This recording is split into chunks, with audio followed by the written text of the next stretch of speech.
Surat court બિલ્ડિંગને બોમ્બથી ઉડાવી દેવાનો email આવતા પોલીસ દોડતી થઈ ગઈ હતી અને પરિસરમાં પ્રવેશ બંધ ક્રાઇમ બ્રાન્ચ, ડોગ સ્ક્વોડની અને બોમ્બ ડિસ્પોઝલ ટીમે તપાસ શરૂ કરી હતી।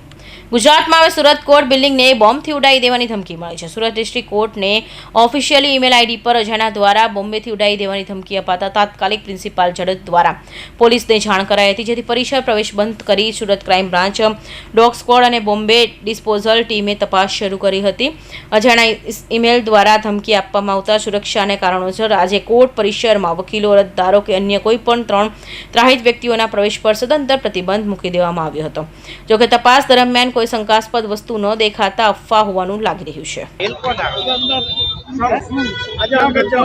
વહેલી સવારે 2 વાગે કોર્ટના મેલ ઉપર એક ધમકીભર્યો મેલ આવ્યો કે બોમ્બ પ્લાન્ટ કર્યો છે વગેરે, પણ સ્પેસિફિક આ કોર્ટને ઉલ્લેખીનું નથી, પણ સુરક્ષાને ધ્યાને રાખીને પ્રિન્સિપલ ડિસ્ટ્રિક્ટ જજ આર એ ત્રિવેદી સાહેબ અને આખો સ્ટાફ તરત એક્શનમાં આવી ગયા। પોલીસને જાણ કરવામાં આવી અને અત્યારે પોલીસ કોર્ટ બિલ્ડિંગની બધી તપાસ કરી રહ્યા છે, દરેક ખોળાઓ ચેક કરી રહ્યા છે, બોમ્બ સ્ક્વોડ છે અને ત્યાર પછી દરેકને પ્રવેશ આપવામાં આવશે। એ હવે પોલીસના તપાસનો વિષય છે। વહેલી સવારે 2 વાગે આવ્યો।